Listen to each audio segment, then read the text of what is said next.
What's up, guys? Josh Mosiman here. Welcome to This Week in MXA, episode number 7. We got a lot of big topics to touch on. I want to talk about the 250 East versus 250 West Coast series, kind of compare the competition from the two, and we got to talk on the lappers as well and talk about the impact that they've had in the 2021 season so far. So let's dive into it. Diving into my first topic, I want to ask the question, 250 East versus 250 West, which coast is harder? Right now, obviously, the 250 East Coast has been completely decimated with injuries. A lot of the top riders and even a lot of the guys who aren't on factory teams have been injured. And now the 250 East Coast series, we have guys like Nichols, who won the 250 main event at Indianapolis 1 and Indianapolis 2. He lapped up to 5th and 6th place at those races. Christian Craig, I think he lapped up to like 11th place when he won at the Indianapolis 3 round. But still, why is the leaders able to lap all the way up through the field? And why aren't there any factory guys out there? What's going on with the 250 East division? I want to throw out this topic first. Factory teams put their best riders on the first coast and they save their second best guys, the guys who have been recovering from injuries, the guys who just had a big crash before the season opener and aren't quite ready to go racing. They put those guys who need more time marinating, more time training, more time to get ready. They put them on the second coast. Plus, the 250 East division does 8 races in a row, gets them done fairly quickly with unique, Saturday, Tuesday format. Then they have a long 10-week break. Top 250 East riders, they get to go ride outdoors, test for the AMA Pro Motocross season, get ready for that and train, have a lot of time to recover, train, test, and prepare for what's coming next. Then they come back for just 2 more rounds. Salt Lake City Supercross, the second to last race, the 250 East-West shootout in Salt Lake City. So they finish out the Supercross season, then they already have a massive leg up on the guys who are racing Supercross in the February to May months. Diving into it, asking the question, why is the 250 East Coast decimated? Why is there so much less competition now? And why is Nichols able to lap all the way up to 5th place? Injuries. Unfortunately, that's what happened. And also, you got to take into account the riders that have moved up from the 250 class to the 450 class over the last few years. We had Adamson Cirillo, Dylan Ferrandis, Chase Sexton, Shane McElrath, all these guys that were top runners in 2018, 2019, and even last year in 2020, they moved up to the 450 class, and that's one reason why the 450 class is one of the most stacked season it's ever been. This year, I really believe it. The 450 class is so close. If you look at qualifying, all the guys are so close within 1 second at the top, 10, 12, 13 even sometimes.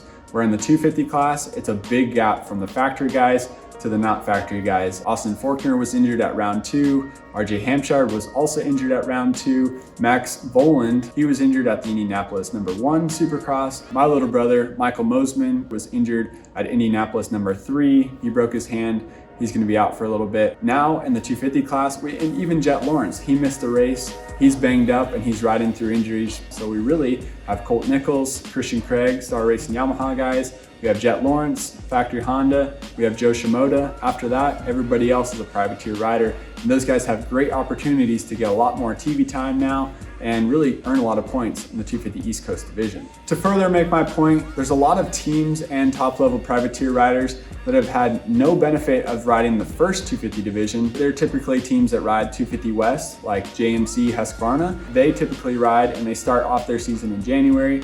250 West Coast or a West Coast team. This year, they decided we're gonna wait until February 20th and we're gonna do the 250 West division, even though all of the races are technically East Coast, kind of Central America and further east from there. And then we have Club MX Yamaha. They're typically an East Coast team. This year, they needed more time to prepare. They're gonna ride 250 West. So those are 2 solid privateer teams, top level privateer teams. They're gonna be starting off on the second 250 coast. So finishing off 250 East versus 250 West. I'm excited to see what the 250 West division looks like.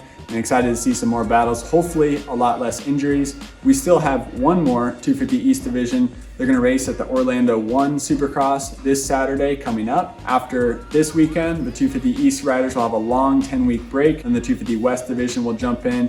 They'll start racing February 20th at Orlando number 2. Next up, we gotta talk about blue flags, lappers, and the AMA.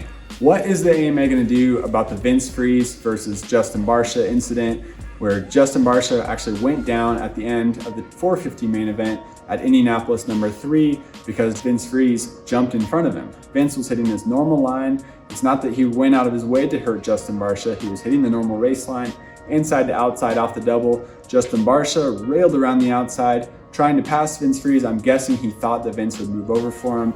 Vince didn't see the blue flag or just didn't know Barcia was right there. Connected with him in the midair. Vince Friese amazingly rode off, didn't crash. Barcia went down, then Tomac jumped, hit his bike, crashed, he went down as well. I'm wondering, what is the AMA going to do about this? This is now the third major incident where a lap rider has changed the results of a main event this season. The AMA kind of owes it to motocross fans, supercross fans, riders, the industry. The AMA owes it to us to at least show us that they're investigating, that they're going out and talking to these riders, that they're trying to enforce the rules on blue flags, maybe penalizing, maybe suspending. Me personally, I like Vince. I know him as a rider. I know him off of the track, and he's not a bad person. I know he didn't intentionally try to hurt Justin Barcia. I know that Dean Wilson didn't intentionally try to hurt Ken Roczen. And I know that Max Miller crashed in the middle of the rhythm section. He wasn't intentionally trying to hurt my little brother, but it's happening. Lap riders have affected the end results of races, and the fans, they feel a little bit robbed that they keep seeing situations like this happen, and I don't blame them.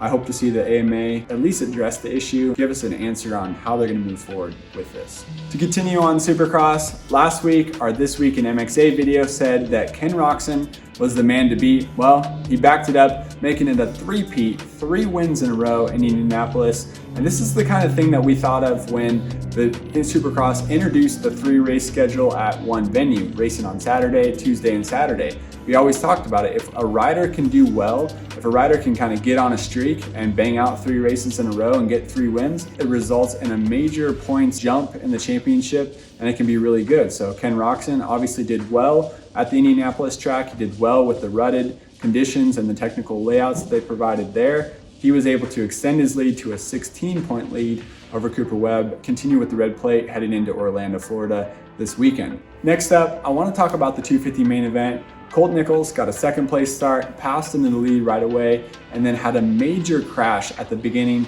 of the 250 main event on the first lap, right in front of the whole pack. Amazingly, his bike and his body were still okay. He picked his bike up in last place, charged all the way through the field, was up to 4th place, battling with Jet Lawrence for 3rd. Jet was riding kind of injured. He wasn't riding to his fullest potential. He didn't look like he was going as fast as he normally does. Jet then picked it up a couple notches when Colt Nichols got behind him. He was then brake checking Colt. He was block passing him and then doing everything he could to pull away from him. It took Colt many laps to get around Jet Lawrence, but finally, at the end of the race, Colt was able to get by Jet, get into 3rd place, finish on the podium behind Joe Shimoda and his teammate Christian Craig. Jet Lawrence, right after Colt Nichols passed him, landed on the side of the finish line. He ended up getting 5th place. It was also really cool to see Jet and Colt Nichols talking together after the main event. Colt talked about, how great of a race they had and a great battle they had. And it was cool to see the camaraderie and the sportsmanship between Jet Lawrence and Colt Nichols after the 250 main event. And finally, the 2021 Monster Energy Supercross season is through round 6. We just got done doing 3 races in the very cold Arctic temperatures of Indianapolis, Indiana. The teams, the crew, and the mechanics especially, those guys had the toughest times because they had to be outside in the elements working on the bikes. Most of the teams and the factory rigs were all closed up, ready to hit the road after Saturday's race. The privateers, they did get to pit indoors. They were inside of the Lucas Oil Stadium. Factory teams, they were stuck outside, stuck in their rigs. Tents were all broken down. Rigs were all loaded up, ready to hit the road as soon as they could because they knew that snow was coming on Saturday. Now they're heading to much warmer climates, Orlando, Florida, next Saturday and the Saturday after that. The riders and especially the crew members are very excited to get out of the cold and into the sun. In other news, MXA's Jim Kimball got an awesome interview with Justin Brayton, and you can find it on our website, motocrossactionmag.com. In the interview, he talks about the transition from the HRC factory team to the Muck-Off Honda team that he's riding for now. He explains how the Muck-Off Honda team is the same actually team that he rode for and won 4 Australian Supercross championships with. And he talks about the amount of factory parts he has on his bike now, his time testing with Ken Roczen, and more. So it's a really cool interview, kind of goes in depth. And if you have a little bit of time, check out motocrossactionmag.com for that. Finishing up, the MXA Wrecking Crew will be at the Orlando Supercross, round 7 of the season this Saturday. Make sure to subscribe to our YouTube channel to see our press day video from Orlando and check out our website for more coverage on the Orlando Supercross. That's all for this week in MXA. Thanks for checking us out. And for more videos, click the thumbnail now.